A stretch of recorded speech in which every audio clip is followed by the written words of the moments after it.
Bonds వాస్తవంగా దీని మీద సుప్రీంకోర్టు గతంలోనే తీర్పు ఇచ్చింది. ఆ ఇచ్చినటువంటి తీర్పు చాలా క్లియర్‌గా ఉంది. క్లారిటీగా ఉంది. ఆ తీర్పుకు సంబంధించినటువంటి దాని ప్రకారం ఎలక్టోరల్ బాండ్స్ నడిచినాయి. ఏది ఇష్టం వచ్చినట్టు చందాల దగ్గర నుంచి వచ్చినటువంటి మార్పు. అయితే ఇప్పుడొచ్చేటప్పటికి ఎలక్టోరల్ బాండ్లకు సంబంధించినటువంటి తీర్పు మీద సమీక్షించాలంటూ వేసినటువంటి పిటిషన్‌ని న్యాయస్థానం తోసిపుచ్చింది.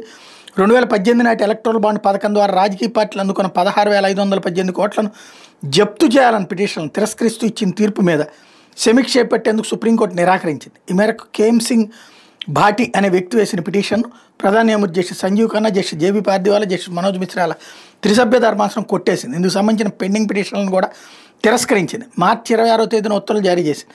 ఇప్పుడు బయటకు వచ్చింది. అది గత ఏడాది ఫిబ్రవరిలో అప్పటి సీజీఐ జస్టిస్ చంద్రచూడ్ సారథ్యంలో 5 సభ్యుల రాజ్యాంగ ధర్మాసనం ఎలక్టోరల్ బాండ్ల పథకాన్ని రద్దు చేసిన నేపథ్యంలో ఆ బాండ్ల పథకం మీద సుప్రీంకోర్టు సారథ్యంలో విచారణ జరపాలని, ఆ నిధులను జప్తు చేయాలంటూ వేసిన పిటిషన్ని తోసిపుచ్చింది.